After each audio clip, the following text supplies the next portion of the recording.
Guys, welcome back to the channel. In today's video I'm going to be teaching you guys how to actually save money, but not only save money but actually even make money using simple calculations on the farm. Would I call them calculations? But yeah, I'll call it calculations. Yeah, and I'm just going to use a few examples that I personally have around the farm. The things that I have personally utilized, the ones that have helped me prioritize. Record keeping helps you prioritize particular things, but it doesn't only help you prioritize, it also helps you make a lot of money. Yeah, and how you actually have to actively, consistently keep using your brain while thinking. You have to think about the times in which the farm is. You have to think about the seasons. You have to think about your future plans. You have to think about how much money you have available to you and all those kinds of things. Yeah, and if you keep doing that, you actually find that you save a lot of money. Now, just in case you're wondering who the hell I am, I'm Dr. Daniel, a retired medical doctor who is very passionate about farming. Yeah, so I started farming about 6 years ago with just 800 chickens, and I've currently been able to grow that. Currently on this farm I have 12,000 chickens, and by the end of the year I'm hoping I have 20,000 chickens or close to 20,000 chickens. So when I tell you some of these principles, when I tell you about prioritizing, when I tell you about record keeping, it's because I'm telling you from experience. Yeah, I didn't start from here. I started with very little, but slowly by slowly, I started getting it together, learning how to prioritize, learning how to plan, learning how to, use the records. And slowly by slowly, I kept getting better. And I use this information to help me scale up the farm. So I'll use a very quick example of a recent experience I had on the farm. Yeah. So currently, with 9,500 birds, I produce maybe about 270 trays of eggs, more or less, because those birds are in different stages of growth. Some of them are producing like very high percentages, like the 90s. Then some of them are like, almost getting done in the 70s in terms of percentage. Yeah. So that averages maybe 270 trays a day. And then considering the amount of money that I sell the eggs at, which is actually significantly better than people who are selling like right in the city, I still felt like I could milk more money out of it. I felt like I'm selling to way more middlemen than I would love, because what I noticed people usually do is that you find the middlemen, they come, for example, they'll buy eggs from me. Let's say the guy buys, 100 trays or 200 trays from me, and then he will use a tricycle or something like that to go and sell them. Yeah, so it will probably take him 3 or so days to sell the 300 trays that he buys. But in the long term, the guy actually is making a lot of profit, yeah, because he's buying the eggs from you and then he's selling them at maybe 5% more, yeah, compared to the price that he bought from you, or 10% more. And I kept thinking to myself, how about, I'm the one who sells the eggs to the final customer, so that 10% more is actually my figure. I remain with that figure. So what that means is that if I could sell the eggs more to the final customer, I would be able to make way more profit, and by the way, significantly more profit. But then it also brings a problem. Yeah, the problem is the actual distribution. The distribution is a problem because I have just one tricycle on the farm, and if I'm producing 270 trays every day, it is difficult for the guy to sell to the end customer, because the end customer only buys maybe 5 trays. Now, the end customer is not like, the final user. I mean retailers. So I meant like retailers. That's what I meant by an end customer. So instead of selling to a wholesaler, I sell to a retailer. So a wholesaler will probably buy like, 150, 200 at a go, 100, maybe 50. A retailer will only buy like 10, 15 at a go. But for me to be able to sell 10, 15 at a go, it takes much longer time to be able to sell, 10, 15, 10, 15, 10, 15, instead of selling 80, 100, 200 at a go. Yeah, it makes it very complicated. So then, that becomes the problem. The weakest link is the distribution. So then, how can I solve that problem?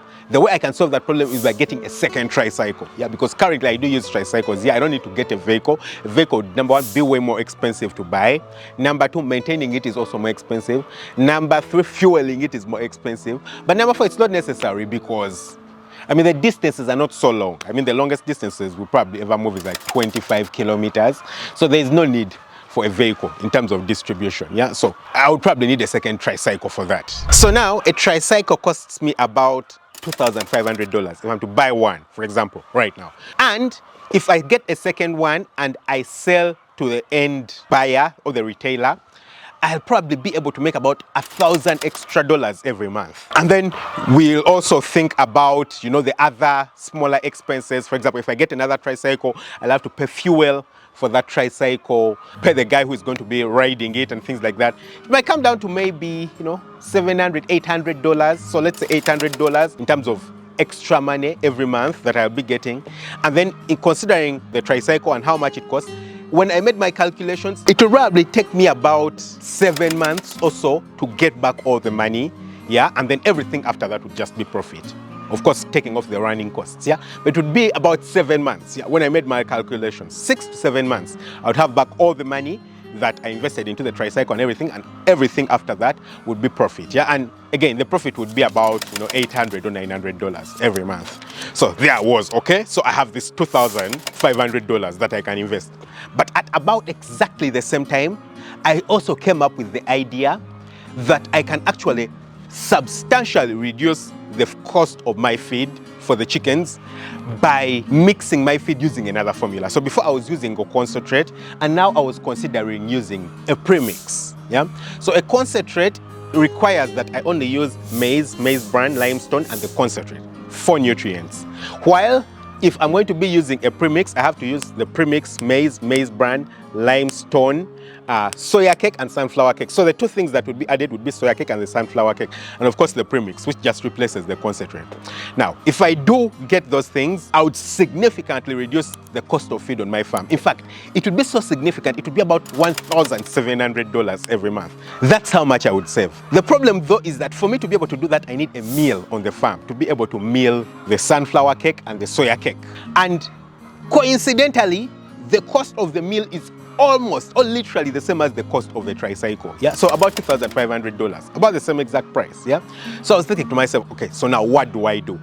Do I buy a tricycle? Do I buy a maize mill? What do I prioritize at this point? So then when I did the math, with the tricycle, I would probably add on about $800, $700 in terms of profit every month.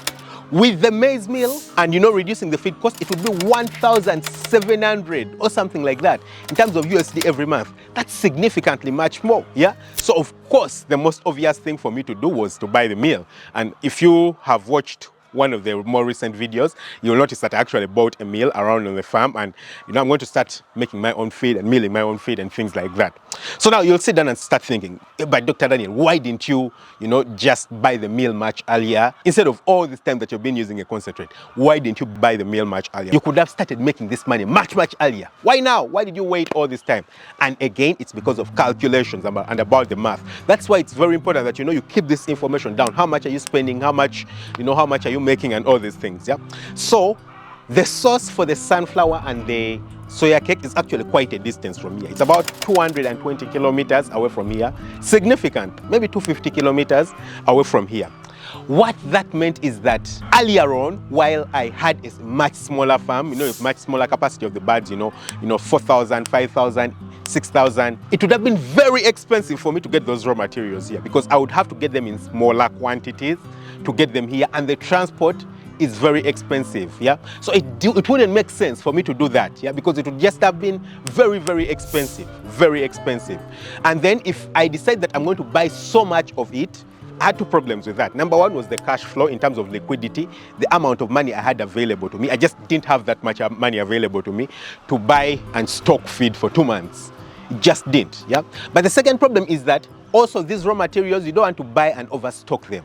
If you buy and stock them for a very long time, they get spoiled, yeah? They lose their nutrient value and things like that. So those are the two problems I faced. So it just meant that at that point, it just didn't make economic sense. But now that the farm has become bigger, it's bringing in more money. First of all, I have more money available to me. Ideally, what would have been profits is what I'm now utilizing to put back. And now I can buy feed for 1 month and actually store it. I've already been buying maize for 1 month and things like that. But then now, in terms of like the soya meal, the sunflower meal, I can actually buy feed for 1 month and actually store it on the farm to be able to utilize it later on. But also the transport now makes sense, yeah, because I'm going to be buying, bigger amounts, maybe 8 tons, 9 tons, 10 tons. I can buy that, transport it over here and store it. So that's not a very big issue. So when it does come to the farm and, making financial decisions, it's very important, So if I didn't sit down and actually critically think about these things, think about, how much money will I be saving, in which point will I be saving the money.